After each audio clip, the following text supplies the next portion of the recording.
I couldn't scream loud enough. There's nothing I could do to make it go away or to make them stop. I didn't. Are you okay talking about this? Can we take a break? Mia Khalifa. Mia Khalifa. Mia Khalifa. Mia Khalifa. I'm Sarah. I'm Sarah fucking Joe. Sarah Joe. The former adult film star. Now business owner and social media activist. With over 50 million followers. Where should this story start? I lived through a lot of conflict in Lebanon, and then I moved to America, and I was bullied for being Middle Eastern. It was around the time of 9/11. That was pretty difficult. Made a lot of choices that I can't take back. Your husband, when you're 18 years old, is encouraging you towards the adult entertainment industry. What did they stand to gain from that? Fetishization. I fucked up because I signed a contract that says in perpetuity on it. Do you know how dangerous and predatory that is? When was your anxiety at its highest? The company going after me publicly. The major production companies prey on vulnerable young women. Didn't shower, didn't brush my teeth, didn't eat, didn't leave my bed.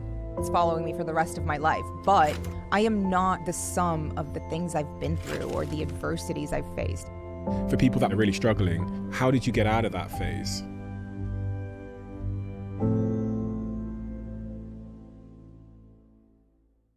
I have some breaking news. And no, this is an emergency. I've spent the last 2 years writing a book. And I've written 33 laws for business, marketing, and life that are derived from all of these conversations I've had here. I traveled the world to write this book. I interviewed some of the most incredible people. I did 6 months of extensive research on scientific studies and principles to corroborate everything that I wrote into these 33 laws. And ladies and gentlemen, that book called The Diary of a CEO, The 33 Laws for Business, Marketing, and Life, is now available for pre-order. And there are only 5,000 signed copies, and it's first come, first serve. The link is in the bio right now. So if you want that book, honestly, it's the best book I've ever written. It's the book I always should have written. It's the book I also wish someone had written for me when I was starting out in my career. I'm really proud of it. I'm really, really proud of it. Really, really proud of it. And I can't wait for all of you to get to read it. It's out in August. I couldn't be more excited about this, as you can probably tell. I don't know what to say other than the words I've said to emphasize my excitement, because I think it's important and I think it's really valuable. Link in the description.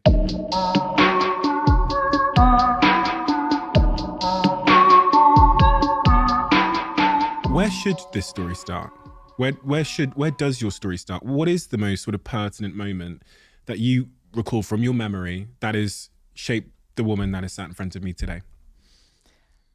It honestly feels like the last year or two. That's where my life started and where I should start, because the woman that's in front of you right now has been a work in progress and is still a work in progress. And I feel like I've been my most authentic and purest form of myself in the past year or two. Like, the closer to today we get, the more secure I feel in who I am and who that person is. But obviously there was a lot of other things that happened to get me to this point. But to answer that question, like a year or two. Let's start at the end then, which is today. Yeah. Why the closer we are to today, the more authentic you feel to yourself? Why? I'm going after the things I actually want, and I'm growing into my confidence, and the self-assurance that I've gained from doing the things I love and accomplishing my goals has formed who I am. And it feels really good, and it feels very validating. And it's just, it's never clicked before. And they always say, like, oh, the confidence is the key to everything. Confidence will unlock everything for you. And I never really understood that, because it's like, okay, where the fuck does the confidence come from? How do you just simply get confident? And I have grown to realize that confidence comes from just accomplishing things that you want to accomplish and being proud of yourself. And that pride makes you feel confident. Like I feel confident even when I mess up now. Whereas if I messed up 5, 6, 10 years ago, it would send me into a pit of shame, a really unhealthy, just downward spiral that would get me nowhere. Did you ever imagine being here? Did you ever imagine being in the state you currently are today? Happiness, confidence, etc., etc. And I don't want to put words in your mouth there in terms of the word happiness, but the place you are today, in the over the last 10 years, did you imagine you would get to this point, or did this seem unimaginable? It seemed unimaginable for a while, but my mental health was also not as strong as it is today. There was a lot of periods in my life where I couldn't see past 48 hours, let alone 10 years. It was very day to day for a while. And I think that's why I'm so confident, because right now, if you ask me what I can see in 10 years, I feel like I can answer that. I know what I want. I know what my goals are and what I want to accomplish. So yeah, even in interviews 5 years ago, when they would ask me, where do you see yourself in 5 years? I would always say, I have no fucking clue. I don't know where I see myself next week. And what changed? Taking risks, honestly. Just taking a few risks here and there and seeing them play out for the better, and learning from my mistakes and learning what I want, and saying no to a lot of things to get to what I want, like job opportunities and things that didn't really align with what I thought I wanted in a year or two or 5 years or even 10 years, as like my confidence started to grow and I started to actually see life plans for myself. Taking risks and walking away from those risks, either having them play out for the better or learning from the mistakes and learning, oh, this didn't work. This is what I need to do next time. Oh, this didn't work. I crossed my own, I crossed a boundary of mine and now I don't feel good. Now I know this is past where I should be pushing myself. A lot of trial and error.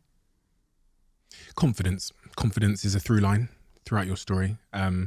Take me back to your earliest memories of lacking in confidence. Yeah. And where, because I came to this country from Botswana in Africa when I was a young boy, and I struggled. I think we both struggled with being accepted by the culture we had arrived in. Me in Plymouth, only black kid, curly hair, trying to figure out why my hair's not straight, relaxing it chemically all the time. Why we're the only black family in this all white school, et cetera, et cetera. And then that battle with like the lack of enoughness, not feeling like I was enough, and what I did to try and make myself feel like I was enough. But take me back to your story at the earliest moment where you struggled with not feeling like you were enough or confident enough.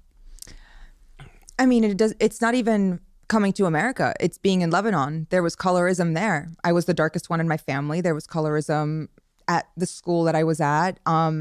I felt like a bit of an outsider because I was darker than what the beauty standard for a Lebanese girl is, which is lighter skin, olive undertones, dark hair, green eyes. Like that's the epitome of a beautiful woman in Lebanon. And then I moved to America, and that just it went to the extreme side of that. I was definitely one of the darkest kids. I was bullied for being Middle Eastern. It was around the time of 9/11. That was pretty difficult, especially since it was in Washington, D.C., and Washington, D.C. was heavily impacted by 9/11. The Pentagon was hit. New York is not that far from us. It's about 4 hours. Like, so many people in my school either had family and parents that worked at the Pentagon. It was a lot of bullying that then turned into internalized racism. And all I wanted to do from then forward, like you said, you wanted to relax your hair. You wanted to assimilate and fit in. I also wanted the same thing. And I just held that in, and it turned into internalized racism. How did that go? Because I often reflect, and I think it's taken me time to look back in hindsight and realize what I was feeling, versus in the moment you're kind of just in a state of like defense. It's like, how do I get through today? How do I get these people to like me? Versus, and I look back and think, no man, you had so much shame. Like you were carrying around shame and insecurity. How did that go at that time? So how old are you at this point? 7, 10, 11? 8, 9. 8, 9, okay. And how were you aware of your feelings I guess is the question. Yeah. Yeah. Yeah, very much so. I think, yeah, I've always been an introvert and very aware of what I was going through and angsty, and even like going into my teen years, I've always been aware of the fact that what I was feeling is shame, or what I was feeling is I'm not feeling like I'm enough. I feel like I've always been aware of that feeling. There was also confusion with it, but I think self-awareness has been prevalent the whole time. What was your relationship like with yourself in those teen years? I was very hard on myself. I was very angry at myself for not fitting in and for not being a certain way. And I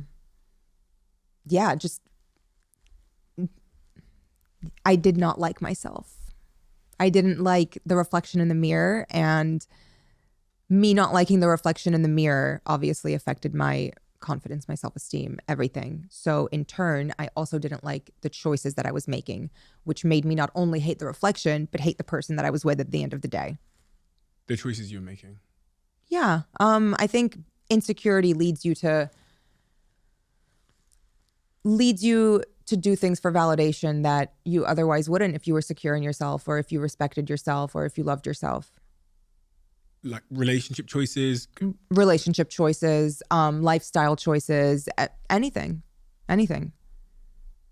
What are some of those? So in the context of relationships, from doing this conversation with multiple people, I've started to sort of piece dots together around, if your self-esteem is lacking, you might become a people pleaser in your work. So you might, be exploited by your work, and you might not get what you deserve in your job. Is there anything else that you've seen as a symptom or a consequence of having real low self-esteem that people might be able to relate to? Like for you, so much. It's such a broad spectrum, because you can either turn into a people pleaser, or you can turn into an insufferable. A people pleaser on the surface level, everyone loves a people pleaser. They want to please everybody. But the downside of a people pleaser is they want to please everybody. They have no boundaries with themselves or with other people. They don't respect their own boundaries. They don't respect others' boundaries. If they're people pleasing person A and what person B wants goes against what person A wants, they will find a way to please both of them. So a people pleaser also turns into someone who lies, someone who deceives, someone who is a habitual boundary crosser with themselves and with other people. Like there's a spectrum to it. I would say I was definitely a people pleaser. I also sought validation from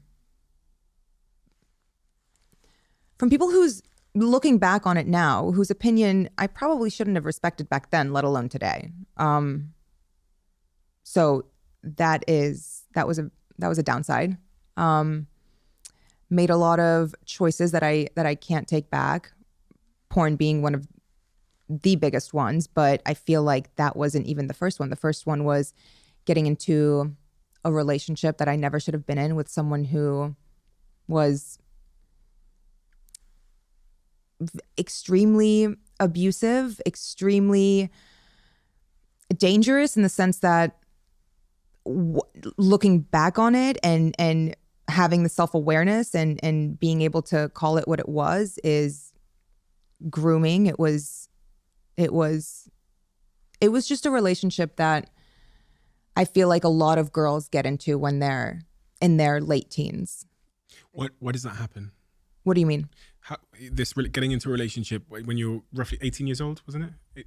The relationship started when I was 16. Okay. And then went until I was about 20. And this person was significantly older than you? Yes. The age difference had a play in that dynamic. My low self-esteem had a play in that dynamic. Everything was just kind of like 16. Yeah. This person's double your age? No. It was about a 10-year age difference. Okay.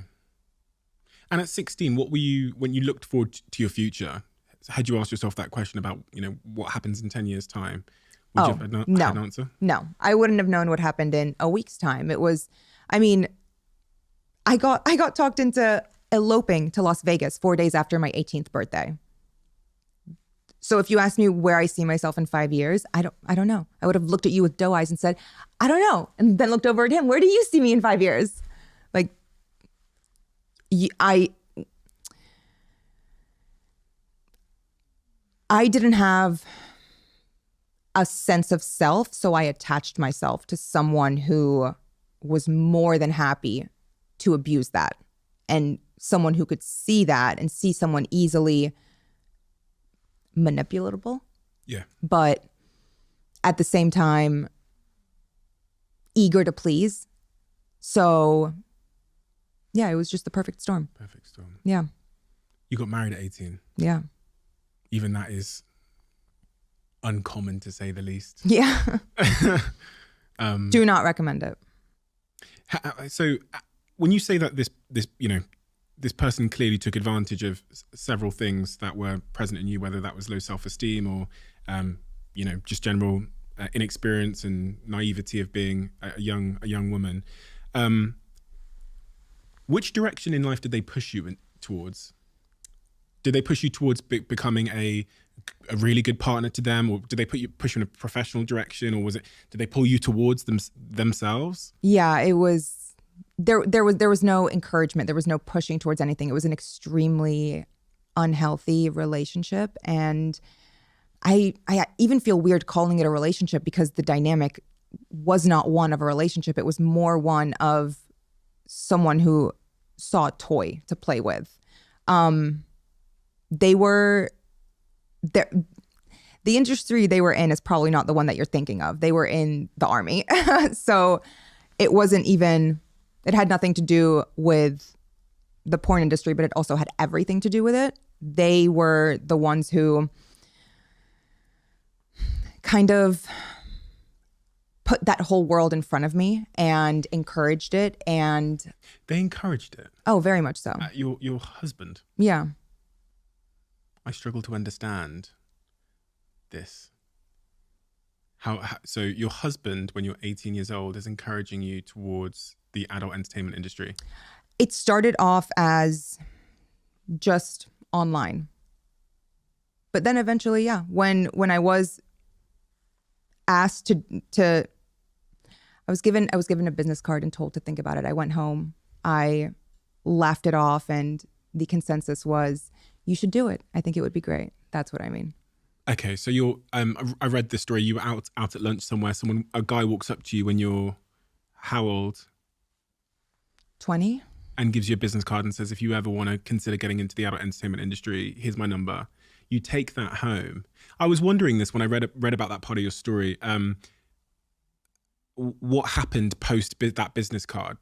Because I was thinking, well, she was married, so I've got a partner. My girlfriend comes home and says, a man's come up to me in the street and given me a card and made me an offer like that. I'm going to be honest, my natural disposition would be to fucking burn the card. Yeah. Well, they were also unhealthy, had mental health issues that I don't know if they've ever addressed, but it's a sickness, and they were not the right. But the whole point of this is, when your relationship with yourself isn't right, you are not going to find the right person. You're not going to choose the right person. You're not going to choose someone who wants the best for you or will bring the best out of you, because you don't want that for yourself. What were they getting out of it? You doing that, you accepting the invitation from that business card? What did they stand to gain from that? Fetishization. Really? That was it? Yeah. So there wasn't a commercial element or anything like that for them? Do you forgive that person? No, I forgive myself. Yeah? Yeah. Do you think there's a need to forgive people in life? I think you need to forgive yourself for, if someone has crossed your boundary, you need to forgive yourself for letting that happen, for giving them a position in your life to hurt you like that. Me telling you that wasn't to explain or shift blame. It was to give context as to where I was mentally. How do you, from that point onwards, from 20 years onwards then, for the next couple of years, when you look back at the Mia... Sarah. Sarah. Yeah. Would you prefer to be called Sarah? Yeah. But it's not, I don't take offense to, I did a while ago, but I don't take offense to it, or I don't feel like my name's actually Sarah. It's either or. You prefer to be called Sarah? I do. Yeah? Yeah. Okay. So that's Sarah through that period of your life, characterized by low self-esteem, people around her capitalizing on that in various different ways, you, in your own words, not knowing better at that time in your life. At that point in your life, 20, 21, 22, you go and study, right? So you study at university, again, with the aim of pursuing some kind of academic or professional pursuit. And what was that? History. History. Yeah. Didn't really see, even then I didn't see like a future doing anything. I just thought I really enjoy studying history. Felt like watching a movie. Like I'm enamored with it's my favorite subject. It felt like the easiest thing. The second easiest thing is like psychology. Oh, I love psychology. Yeah, exactly. They're the interesting ones. They're the juicy majors. I didn't see myself doing anything other than whatever I had going on the next week. And then I guess the furthest I thought ahead was, I guess I'll work in archives or work in a museum or something. I didn't have a plan like, oh, I want to be a teacher or something. I've heard you talk about weight loss and weight-related issues attached to the self-esteem conversation. What role did your weight play in all of this, and the self-esteem and the confidence and body image issues and all of that? I think a pretty large one. My weight now still fluctuates. And the more that I've worked on myself in therapy, the less that bothers me and affects my relationship with myself. So even in the months where I feel like I do not look like myself, I don't feel like myself, I've let myself go a little bit, it doesn't affect me the way it used to 10 years ago. I don't fall, I don't let it get to me as much anymore. But it did for a very long time, because it was, I weighed like 60 pounds more than this, which is a lot. That's a huge amount of weight to lose. Yeah. I read that the ways that you lost that weight were slightly troubling. Yeah. I mean, I wasn't eating well. I wasn't exercising well. I had unhealthy habits. I was young. Therapy. You went to therapy. That's helped you get to where you are today. Yeah. What role has therapy played in your life, and when did you first start going to therapy? Oh, the biggest role. 2016. Yeah. The biggest role. I'm still in therapy. I don't see myself ever stopping, really.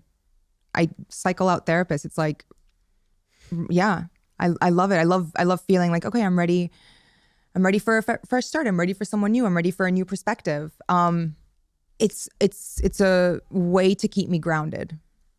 Every week I have to sit down and analyze myself, my thoughts, my past. Like, I have to dig down and actually come face to face with the decisions I've made, my ways of thinking, my relationship with myself. Like, there's accountability with therapy, and I think that's the biggest impact. I guess accountability.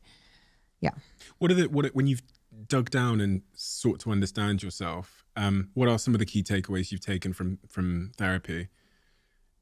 So when I think about that question, if I was to be on the receiving end of it, one of the first things that comes to mind is actually my ongoing evolution of understanding why I was so avoidant in relationships, like always running away from any woman. Even if I pursued her and then she turned and said, okay, let's be boyfriend and girlfriend, I would just bounce. And I had this sort of like toxic model of like what love was from my parents, but then also all the shame and insecurities. Like, I think I'm ambitious. No, I'm being dragged by this need to be enough, right? So those are kind of the two top line ideas that I took away from my experience with sort of introspection. Are there any like big picture ideas that you've taken away from therapy that were epiphany moments, connected dots?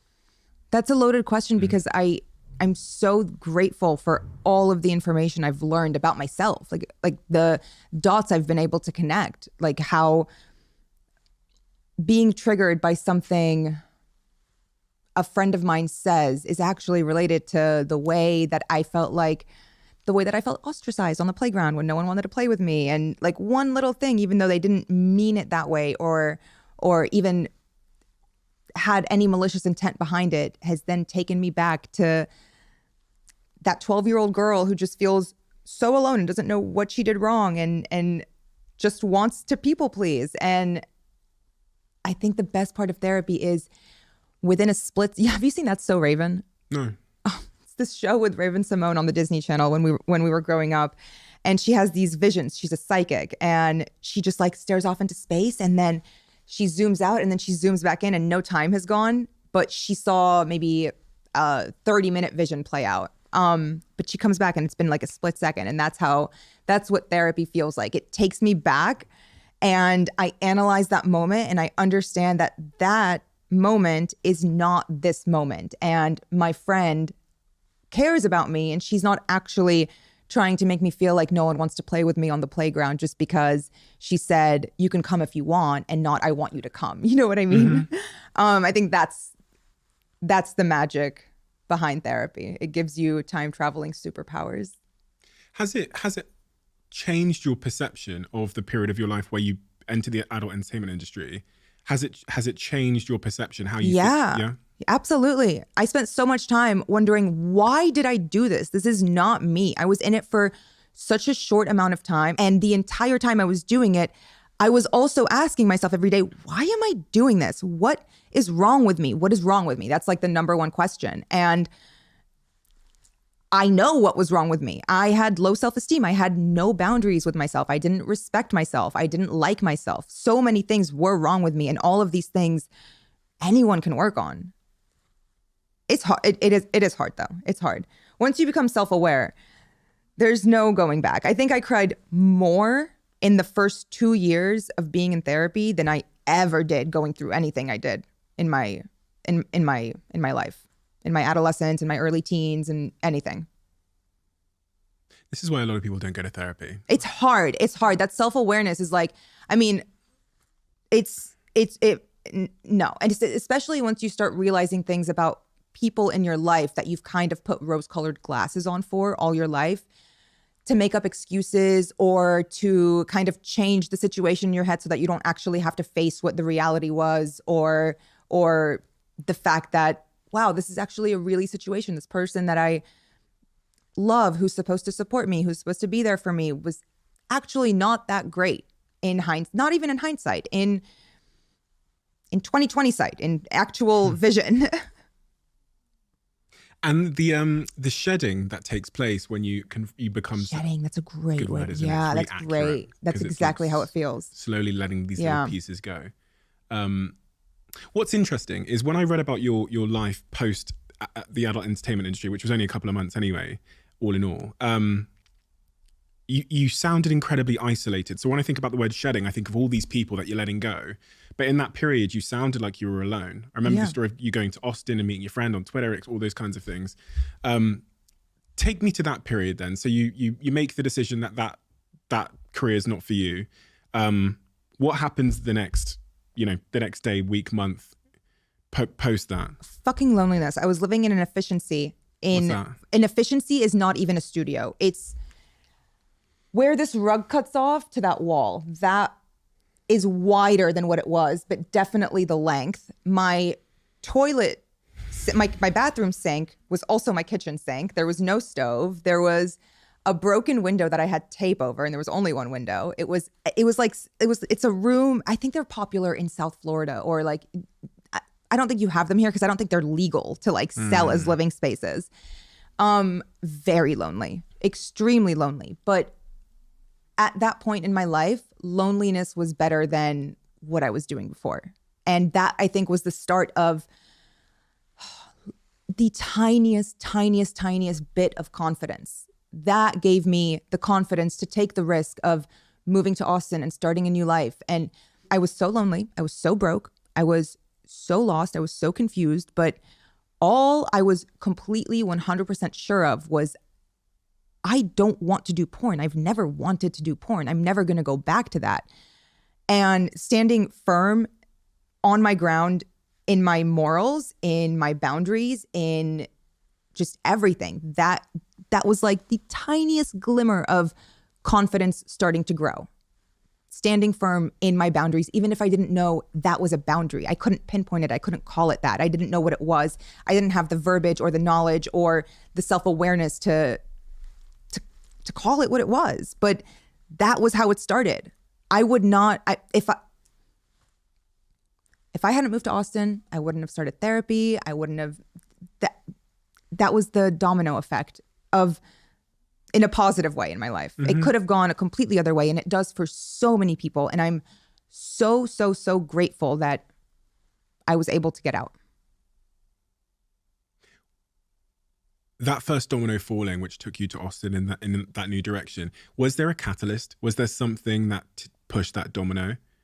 Because I noticed that in the sort of timeline of events, you then at the same time separate from your partner around a similar time, and then you leave the adult entertainment industry.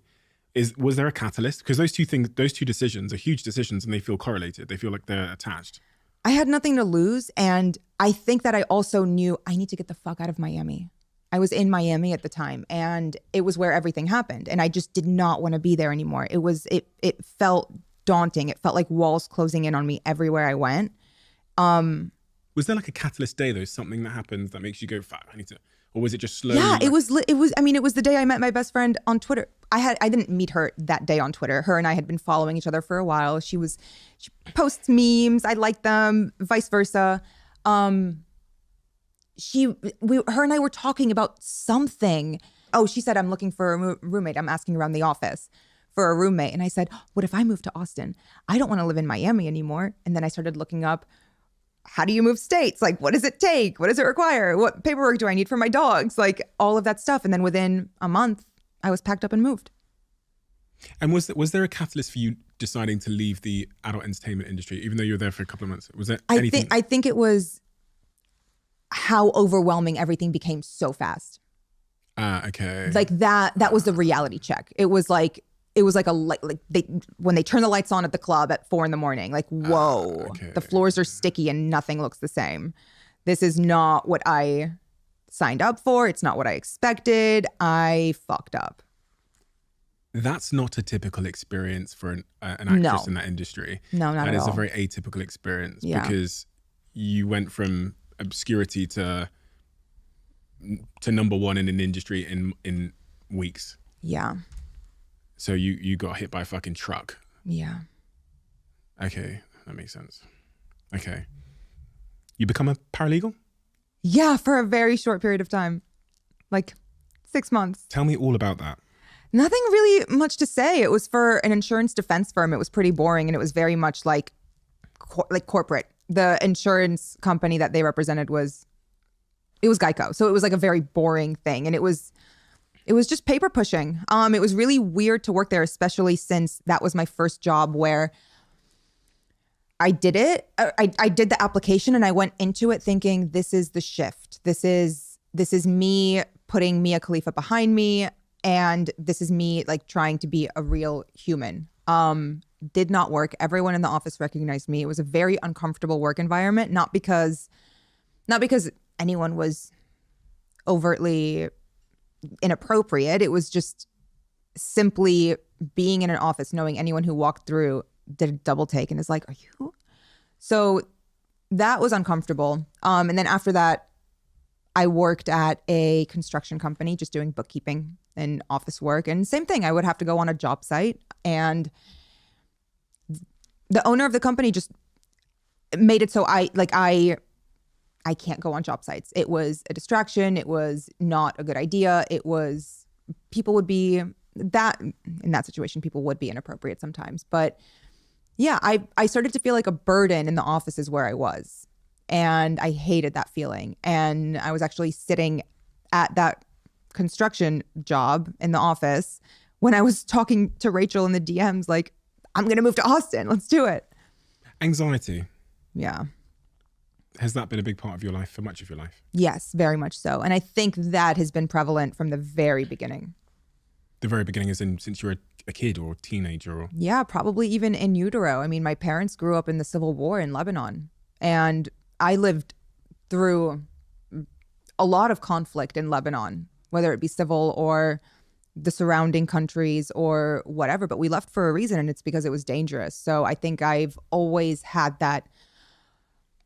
Like, I jump when I hear a noise. I jump when someone who's been in the room for 4 hours with me speaks, even though they haven't because they haven't spoken in 10 minutes. Like, I get scared. Like, I'm a jumpy person, probably because of that.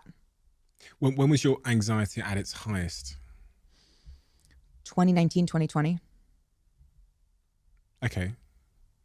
So that's post Austin. Oh yeah, yeah. It was when Like 3 it was years post everything, but it was in the midst of the porn company going after me publicly and re-releasing things and digging up footage that was corrupted in 2012, in 2013, whenever it was shot, and releasing it like it was new, and that coming back into the news cycle, and them just being extremely abusive and exerting and proving that they still have control over me because I signed a contract that says in perpetuity on it. Your life had started to move. Oh yeah, I was from then, and I was married again. You were married again, 2019. Where are you living at this point in time? I was living in LA. LA.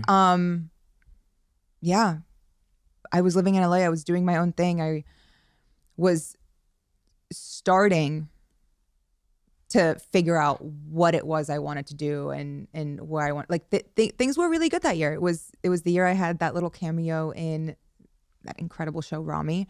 That was a huge moment for me, and I'm so grateful for that moment. And I'm so upset that that moment was kind of overshadowed by all of the negativity that came from the porn company in the subsequent months. The porn company coming after you and attacking you. Not something you would expect from a company. A billion-dollar company at Yeah. that. Yeah, Yeah. it goes to show you how petty and personal it is, because the people who are behind it aren't exactly the CEOs. It's the board pseudo producers who don't like that I'm out here talking about my experience. It's very much individuals, not the company, but these individuals do have the power to speak on the company's behalf. What are they threatened by? I think they're threatened by, like you said earlier, most people in my position aren't in my position because this is the outcome that the girls want who enter the industry. Most of them who entered the commercial porn industry, or the mainstream porn industry. They want the fame, they want the infamy, they want all of that.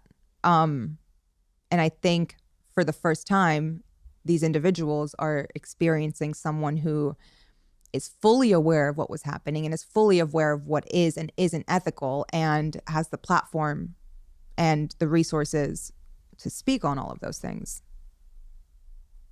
What is your opinion of the industry now? I have a very unfavorable opinion on it, but I do think that there are ethical and unethical ways that you can support sex workers and consume porn. As someone who is a creator, or as someone who is simply a consumer, there are ethical ways to do it. Granted, any company has its downsides. Like even OnlyFans has trouble policing and regulating the people who are on their site, and every company has its downsides, but I would say that the major production porn companies are all predatory and abusive and unethical and prey on vulnerable young women. And even me saying this, I already know that some of the responses back are going to be from women in the industry that say, no, it's not. No, it's not. It's great. It's fantastic. Everyone is so nice. I love this company. I love all of this. And to be honest with you, I think that rhetoric is grooming. I think that if you're going to enter the industry and you're going to be an advocate for it, it has to come with a caveat. And that caveat needs to be, you shouldn't enter the industry unless you've already kind of been in the industry. It shouldn't be a first option for you. Like that shouldn't be something that you simply go into because you like it. Think about it more. Wait on it more. The age to go into the industry should not be 18. You're putting contracts in front of 18-year-old girls that have the words in perpetuity on them. Do you know how dangerous and predatory that is? These are 3, 4, 5-page contracts. Jesus Christ. I mean, any contract when you're 18 years old, although it's like reading a The different legal language. verb, it's Yeah. jargon. It's literally another language. Yeah. I was thinking about Miranda rights. We don't really have like Miranda rights. We have our own version of it here. But What do you do? Sing "God Save the Queen"? I don't know. Fucking, I've never been arrested. I'll let you know. but you get read your Miranda. I watch all of these like a US crime interrogation videos. It's like how I fall asleep. Don't worry about it. Oh, wow. But I see them. Let's being go read, back to anxiety. yeah. I see them being read their Miranda rights before they get interrogated, and then they get offered a lawyer. Yeah. Seems like maybe, from what you're saying, that's not a bad idea. No. If there was some kind of like implications clearly stated to people that are considering entering the porn industry at a young age, and the opportunity to have a lawyer or at least legal representation to impartially explain as a third party the potential implications for better or for worse, you know. I don't think that's ever going to be possible unless the laws change around around the rights that they have. It's just those two words, in perpetuity. It's Perpetuity. What vicious words. Yeah, The not worst forever, not in your lifetime, not in our lifetime, in perpetuity of all lifetimes in all existence. Who needs that much control over a young woman's body? They still own the website with your name, with your. Yeah. There's nothing you can do to have that website taken down. I mean, there is, but it's a very expensive lawsuit against $1 billion corporation. It's a conglomerate. They also own Bang Bros isn't the only company under that umbrella. It's a very wide reach. The peak of your anxiety, 2019, 2020. If I was a fly on the wall inside your apartment, wherever you were living back then, what would I have seen? What would I have observed? Didn't shower, didn't brush my teeth, didn't eat, didn't leave my bed, was crying all the time. Anytime I would open my phone, I felt like a prisoner in my own body and in the world, more so, not just in my own body, because I couldn't scream loud enough. There's nothing I could do to make it go away or to make them stop. Honestly, the worst part about it was I knew that if I went on and actually spoke about how much it impacted me, that's what they would want. That's exactly what they would want. They were very annoyed that I started naming them by name, and that's when everything started. These individuals value their privacy more than anything in the world, and it's because of all of the unethical and immoral things that they've done throughout their careers in this industry. So they all go by aliases too. Being called out by their legal government names was not something they took kindly to, and that is why they chose to release the video that the footage was corrupted of 10 years ago. That was a pornographic video they Yeah. released. Okay, so they started releasing more videos because you were speaking out against them. And they started doing a variety of other attacks, making like mini Instagram documentary clips of you, which I find, you'd expect like a jealous, bitter ex to be doing something like that. That's Maybe, exactly what they are. You know, not a corporation. That's exactly what they are, a jealous, bitter ex. I look at all the decisions I've made in my life, and I think about, being 18 and deciding to do this or that, or 25 and doing this and fucking up at that. And people look back and they say, there's always a silver lining. Is there a silver lining? Yeah. I'm really funny. Trauma makes you funny. Builds character. No, of course there's a silver lining. I'm sitting in front of you today, happier than I've ever been.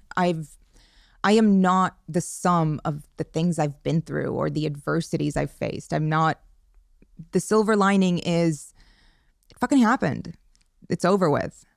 It's not over with, actually. It's following me for the rest of my life. But I am no longer in the mental space that I was back then. So it's over with for me.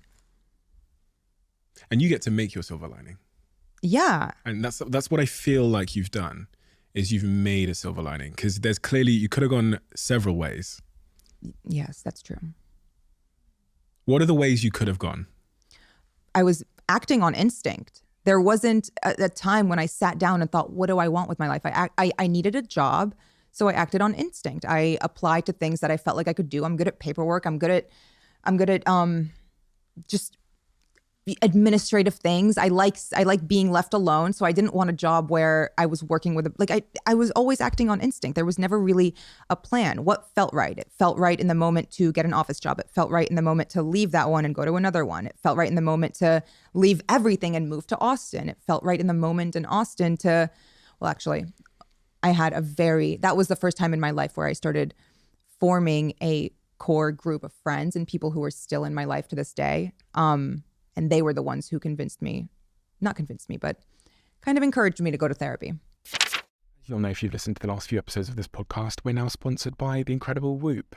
And if you're anything like me and juggling a fair few things every day, Whoop could be a real game changer in your life. When I was a young entrepreneur, I liked to, talk a little bit too much about how many hours that I worked, how many emails I'd sent, and all of those kinds of things. But I didn't have a second thought on how all of that work and that workaholism was impacting my stress levels, my productivity, my sleep, my overall health, which is why I think the new stress monitoring feature on my Whoop is so important. Whoop is this small device on my wrist that I wear during the podcast. It's a wearable health and fitness coach and helps you to sleep better, to train harder, live healthier, and now manage your stress. One of the ways that it does this is with scientifically backed breathing exercises developed with leading neuroscientist Dr. Andrew Huberman. If you're someone who's struggling to manage and overcome stress, I'd highly recommend you check out Whoop. It's been a genuine game changer for me. Go to join.whoop.com/CEO to get a 3 months Whoop membership on me and let me know how you get on. I'm in an interesting phase at the moment in my fitness and health journey because I'm training for Soccer Aid, which takes place in June at Old Trafford. I've been training a lot differently, but regardless of how I train, regardless of whether I'm doing strength training or cardiovascular training, which is predominantly what I'm doing now, I need this, which is Huel's nutritionally complete protein product. The crazy thing about this, which I almost find hard to achieve, is that it's 20 grams of protein. You get 26 vitamins and minerals, and it's only roughly about 100 calories, 105 calories. And it tastes like a dream. The salted caramel one is my favorite. I've got the second favorite option of mine in front of me, which is vanilla fudge. Both of them taste amazing. A little bit of ice in it. It tastes like a fantastic, healthy milkshake. Give it a try. If you haven't already, this is actually, next to RTD, this is my favorite product from Huel. It's the product that I use the most from Huel. Try it. Love it. #1 protein powder. Depression, another word. Different to anxiety in many respects. Yeah. People often characterize it with like thoughts of the past, and they think of anxiety as worries of the future. Depression's another word that I read a few times throughout your story. Again, is that something that's kind of been with you throughout life, or was that post moving to Miami? It was really that 2019, 2020. Oh, really? Yeah. I went on Lexapro. That was when, maybe I was depressed, but it was never diagnosed. I had 2 therapy sessions a week and a psychiatrist, and I was on Lexapro. I was on propranolol. I was on beta blockers, everything for anxiety, depression, all of that. All of that was in 2019, 2020. When everything started to kind of get rehashed, and I felt like I'm very, very grateful to be out of the depths of my depression. But something that does keep me up at night, anxiety-wise, is where things are headed with AI and deep fakes and things like that. Because that feeling of being violated all over again and having no control, like it's like trying to run in a dream. As hard as you try, it's impossible, and it's a very daunting feeling, and you feel claustrophobic, and you feel like you're trying to breathe underwater, and all of these really, really awful things that are out of your control. That's what that feels like. And I try not to think about it for too long, but The AI stuff feels like that, and the deepfake stuff. yeah. Okay. Yeah, it's fucking terrifying. Yeah. Were people worried about you 2019? Did you have people around you that were worried about you at that point? I did. I'm very grateful I did. Because I'm trying to think of this step people take when they go and have therapy, or they go to the doctor and say, listen, something's wrong with me. You're at home, this stuff's happening online, this porn company are targeting you. What was the catalyst in that moment to make you go, do you know what, I need to go get help? Oh, I was still in therapy. Yeah, and my okay. therapist said, you need a psychiatrist. Really? Yeah, he said, like, you need a psychiatrist. I can't prescribe you antidepressants. You need a psychiatrist. Here's some recommendations. Again, so what's life like? I joined a TV show. So things changed for me. You know, people start stopping you in the street and coming up to you in the gym and stuff. And, you know, it comes with the territory of what I did. I was well aware of what I was getting into. Also, I joined the TV show when I was like 28, 29. So you kind of like, you're probably a bit more prepared mentally for things and you understand the world a bit better and you're not trying to impress people as much as I was when I was younger. But it was still an adjustment, to say the least. What was life like for you, that post-Miami period? You're now moving on with your life. You're trying to, you know, this porn company come for you. What is life like day to day when you go to the coffee shop? I'm kind of glad you asked that because it's a huge contrast to what it is now. Even though it's kind of still the same, I would get recognized and I would get come up to and I would get asked to like take a photo with someone all the time. But my reaction to it is completely different than it is now. I would want to crawl into a hole and hide away and be ashamed. I was so embarrassed. I felt like a warm feeling in my stomach, like I had just been punched or like I just found out I was being cheated on or something. Like it's just a very painful, visceral reaction to be recognized and to know what you're being recognized for. And it wasn't until I started to accomplish other things and I started to be proud of things that I've done and things that I've kind of shifted and diverted into in my career. So those first few months to a year in Austin, I had a lot of social anxiety and I didn't go out much because I didn't want to be recognized. I felt like I just didn't want to be recognized. I didn't want to be looked at. I didn't want to be perceived. I didn't want to leave my house. None of that. But is that a form of like self-hatred? Because you're like, because it was more so the people who were coming up to me, college guys, like men, you know. It just made me uncomfortable because I knew why they knew me, and it wasn't until I started accomplishing things that I was actually proud of that changed. I didn't feel that same like gut-wrenching, visceral feeling of shame when I would hear the name Mia or get called in the street or anything like that. Like the more I accomplished, the more proud I was of what I've built and what I've changed and all of these things that I've done, the more comfortable I got with being recognized because inherently people were recognizing me for other things. Women started to recognize me. Everything kind of shifted. The more that I do and continue to do, the more that changes. Like I rarely get I get come up to more by women now than by men. And I love that. What was that path out of there's a book from a psychiatrist I had on this podcast called The Path Out of the Jungle.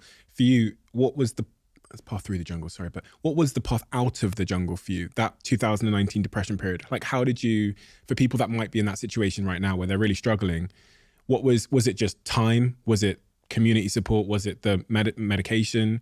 How did you get out of that phase? Everything. All of that combined, truly. I don't think I could have done it without, shout out to Lexapro, without the Lexapro, without my support system, without my job, without people in my job encouraging me to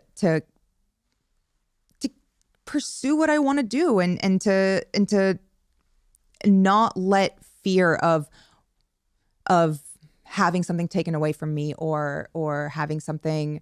You had that fear of having it taken away from you? Yeah, of course. They're constantly threatening me even using the name Mia Khalifa. They're threatening you using the name Mia Khalifa?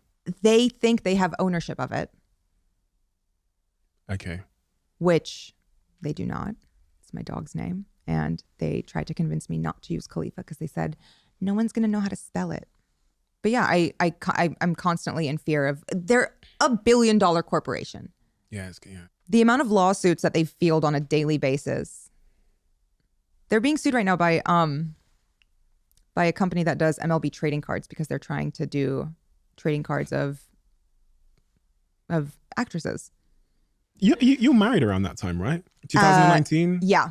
A lot of what I read said that marriage had fallen apart because the attention you were getting was difficult for your partner. I don't know about that. He's also Famous. no. Well, he's a very popular chef. Okay. But no, that was more of irreconcilable differences. No, I'm just kidding. It was a lot. We were in therapy for a year. Okay. An entire year. We tried. We were separated for 3 months. I lived at an Airbnb. I moved out of the house. Like we tried. It was more so it just very much came down to we got married too early. We got married too soon before we actually knew each other. We got married in the honeymoon phase, and we were just very different. TikTok. Yes. You've become a TikTok sensation. I don't like to spend too much time on TikTok because, you know, I'll end up not doing anything with my life. I spend too long on there because it's really addictive. But I went through your TikToks. You're a comedian. Oh my God, it's the trauma. No, but you're incredibly successful on TikTok. I think that TikTok is my favorite app, and I think that I'm very lucky that TikTok is just it's where I spend the most time. I kind of just get it. I get it. It was very easy for me. I love TikTok, so suits your personality. Yeah. You've cultivated a group of people there, a huge group of people, almost like 30 million people or something crazy, who love that side of Sarah. Yeah, the women on my TikTok are amazing. I'm very, very grateful for the community of women that I found on there. A second ago, you said about 10 years' time, plans for 10 years' time. You said now you have an answer. What is the answer? The answer is 2-car garage, decent backyard, 3 very successful, still operating companies that I'm very heavily involved in still. I don't plan on retiring anytime soon. And hopefully a kid on the way. Ooh. In order to have a kid. Now, there's a couple of routes to having a kid. That's not true. In order to have a kid, you can adopt one, you can steal one, or you can have your own. All of these paths. I mean, I'm sure there might be a fourth path that I'm not thinking Yeah, I about, wouldn't mind stealing a 4-year-old, someone who's already like into cartoons and stuff. So maybe that's the route I go for. Are you in a relationship now? No. You're single? Yes. How are you finding that? I talk a lot about my guests about relationships and how dating in the modern world is really, really tough. It is tough. It sucks, especially for a certain generation that I think got caught between like the digital world and like the analog world. Yeah. Do you find it tough? Obviously, people know who you are. You're famous. You're super famous. You've got like 60 million followers plus. Do you find it tough to date? Very, very. But I'm also not trying. I've been a serial monogamist for a while. I got out of a long-ish term relationship a few months ago. But yeah, it's difficult. It's difficult, but I also haven't tried. But I don't know what I'm expecting. I haven't gone into the dating world in maybe 6 years. I've been in long-term relationships. What would make a great partner for Sarah? What would they have to have? What would be the jigsaw shape? Emotional intelligence and a good relationship with their therapist and with therapy in general. Someone who's constantly working on themselves and is self-aware and understands the ebbs and flows of life and emotions and how it's not always going to be even keel, how it'll oscillate, but oscillate doesn't necessarily mean go from good to toxic. It means go from good to needing a little more support than you normally have. Men are not necessarily the best at emotional intelligence, but I think I'm not ruling out women. Yeah, good. And business. 3 businesses. The jewelry brand. Can you tell me all about your jewelry brand and the inspiration for that and your vision for that? I'm really, really excited to launch it. It's called Shaitan. The inspiration is every woman who I've ever admired, every Arab girl who chooses yellow gold over white gold, just women in general, huge inspiration behind it. It's body jewelry for the most part, but it's also lifestyle. It will launch imminently. And yeah. Why did you choose jewelry? Because I love it. I was custom making the things that I wanted that I couldn't find easily. Hand lariats and foot lariats and belly chains and bra chains and like all of this stuff was extremely hard to find. So I was custom making it and paying a lot for it. So I'm very excited to put out something that is extremely delicate and precious and beautiful, but also affordable. You know, when you think about like the ingredients list of your own happiness right now in your life, what is on that list of ingredients? What are the like factors that need to be present for you to feel like stable and full? I would say 70% alone time. Interesting. 20% time surrounded by people who energize and recharge me. And 10% just 10% fuck it. 10% just if something feels right, do it. Follow your instinct. But like I'm kind of scared of my instinct a little too sometimes, even though 10% just listen to your gut. And going back to the start of the conversation, this is because you feel closest to knowing who you are. Yeah. Yeah. The most secure in the decisions I make on a daily basis. And who are you? I'm Sarah. I'm Sarah fucking Joe. And who's Sarah Joe? Sarah is unapologetic and not fearless, pretty fearful, but I think that's a good thing. Cautious and secure. Okay, so unapologetic. And then the second one was not fearless, pretty fearful. Yeah, but in a good way. Cautious. Cautious, okay. Yeah. The unapologetic part. I get that. I sense that from you. Where did that come from? Rihanna.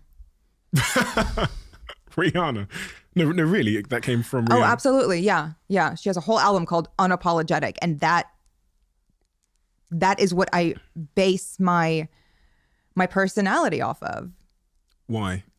What do you mean why? Why did you choose to bake? There's so many different albums Rihanna's made. That's the one that just exude. That's the one that kind of that was her shift also. That was her moment of now I know who I am and I'm unapologetic about it. It might not be the bubblegum pop girl you thought I was or wanted me to be. This is who I am and this is the person who's not going anywhere. Is that a stark contrast from the Sarah I would have met had I met you at like 18? Like if I like put that 18-year-old Sarah there and I had them both side by side, I'm guessing Sarah 18 wouldn't be unapologetic. No. What can you describe how her vibe would have been sat here today? Shriveled, insecure, Oh, really? Quiet probably, or too loud just because insecurity screams. Not someone, well, actually, no, that is someone who I would want to be around because I feel empathy for her. And I forgive her. And the journey to unapologetic was, from what I've garnered so far, based on the evidence you got from going out and doing things and proving shit to yourself. Yeah. That's so important. I was going to say this at the start of the conversation, this idea of confidence. People don't know how you said it, like, how the fuck do you get confidence? Like, where does it come from? How do I buy one? But from your own experiences, it's the evidence you gain from doing shit that changes your beliefs. Exactly. It's all evidence. Yeah. You have evidence for, like, low confidence is negative evidence. Yeah. And the confidence you've built over the last couple of years is from doing really cool shit. Yeah, exactly. We have a closing tradition on this podcast where the last guest leaves a question for the next guest. Okay. And they leave it written in this diary. Oh. Aristotle said, "Give me the child at 7 and I'll show you the man or woman. Is it true that the first 7 years of your life make you who you are?" I think they have a huge impact, just psychologically. I think those are very formative years. Yeah. 7 years old, you could have whispered some words into Sarah's ear. What would those words have been? You're amazing. You're enough. You're perfect. Thank you so much, ma'am. Thank you. Sarah. Yeah, that's okay. Learning about your story and really like the reaction to the mistakes you made when you were younger is incredibly inspiring for me, because we all make decisions, especially in our younger years, that, you know, through naivety or coercion or whatever it might be, we're not necessarily, we wouldn't make those decisions again. And the way you've responded to that and built the life that you're building now off the back of that, and the audience you've built around TikTok and social media, around your personality and your humor, is incredibly hope inspiring. It gives me a lot of hope that regardless of the steps I make in my life, there will be there's a way through. There's a way through the jungle, and that's what your story represents to me. It's an incredibly inspiring one, and you're an inspiration for that very reason. Thank you. Thank you. I appreciate that. As you might know, this podcast is now sponsored by the incredible Airbnb. And Airbnb have saved me many, many times whenever I'm working away or on business trips or on holidays. But have you ever thought about whether your home could be an Airbnb when you're away on business or on holiday, or even just a part of your home? Let me explain. Maybe your roommate is moving out and you're thinking about what to do with the extra space. Or maybe you have a spare bedroom that you've never used. You could Airbnb it and make some extra cash for bills or to pay for anything in your life, holidays, or just for some extra money. I've Airbnb'd my place previously, and honestly, the process couldn't have been easier. It's something I'd highly recommend you all to check out. Your extra room, that extra space you have in your house, you might be surprised how much it's worth. I was surprised how much it was worth. And you can find out how much it's worth by going to airbnb.co.uk/host. That's airbnb.co.uk/host. Check it out.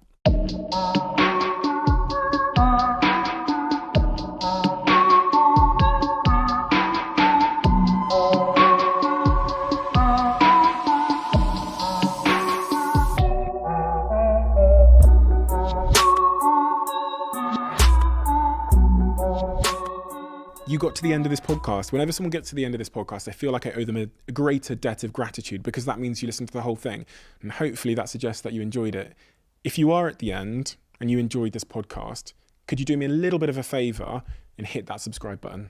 That's one of the clearest indicators we have that this episode was a good episode. And we look at that on all of the episodes to see which episodes generated the most subscribers. Thank you so much, and I'll see you again next time.